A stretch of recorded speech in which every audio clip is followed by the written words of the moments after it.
నమస్తే, welcome to yo-yo TV. ఎన్నికలు సమీపిస్తున్న తరుణంలో ఉమ్మడి కృష్ణా జిల్లా కేంద్రం బందరులో రాజకీయం రూపురేఖలు ఒక్కసారిగా మారిపోయాయి. గెలుపే లక్ష్యంగా ప్రధాన పార్టీలు అడుగులు వేస్తున్నారు. గెలిచే వారికే ప్రాధాన్యం ఇస్తున్నారు. ఈ నేపథ్యంలోనే అధికార పార్టీలో కొంతమంది సీనియర్లు తమ వారసులను ఈసారి బరిలోకి దింపాలని చూస్తున్నారు.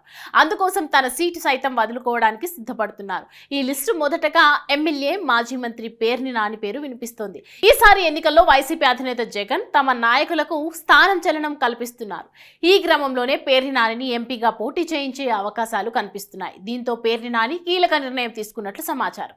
ఈసారి ఎన్నికల్లో తాను తప్పుకొని తన తనయుడు వైసీపీ అభ్యర్థిగా పేర్ని కృష్ణమూర్తి అలియాస్ పేర్ని కిట్టు బరిలో దింపుతున్నట్లు తెలుస్తోంది.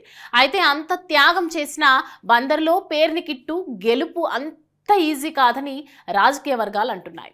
తొలిసారిగా ఎన్నికల బరిలో దిగుతున్న కిట్టు విజయం ఏమాత్రం సులువు కాదని అంటున్నారు.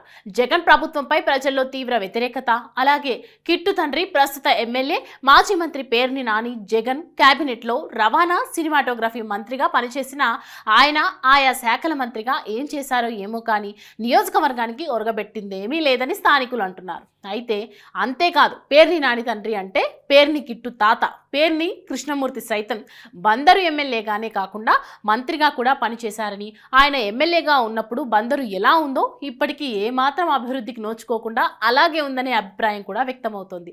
ఇక వచ్చే ఎన్నికల్లో తెలుగుదేశం జనసేన కలిసి వెళ్తున్నాయి. ఈ ఎన్నికల్లో ఆయా పార్టీల ఉమ్మడి అభ్యర్థిగా కొల్లు రవీంద్ర పోటీ చేయనున్నారు.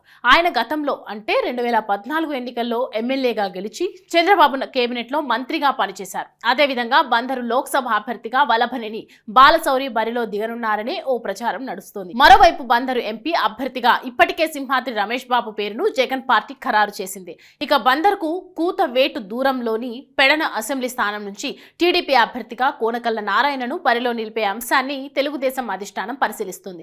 అదీకాక జగన్ పార్టీపై ప్రజల్లో తీవ్ర వ్యతిరేకత చాలా బలంగా ఉండటం, ప్రతిపక్ష నేతగా ఆయన పాదయాత్రలో ఎన్నో హామీలు ఇచ్చినా ముఖ్యమంత్రి పీఠం ఎక్కిన తర్వాత వాటిని తుంగలోకి తొక్కి ప్రజా వ్యతిరేకత మూటగట్టుకున్నారని పరిశీలకులు విశ్లేషిస్తున్నారు. ఇక పేర్ని నాని ఎమ్మెల్యేగా ఉన్నా మంత్రిగా ఉన్నా సీఎం వైఎస్ జగన్ పై ఈగ కూడా వాలనీయకుండా ఉండేందుకు చూపించిన శ్రద్ధాశక్తులతో వంతు బందరు నియోజకవర్గ అభివృద్ధిపై పెట్టినా ఎంతో కొంత మేలు జరిగేదని రాజకీయ నాయకులు అంటున్నారు.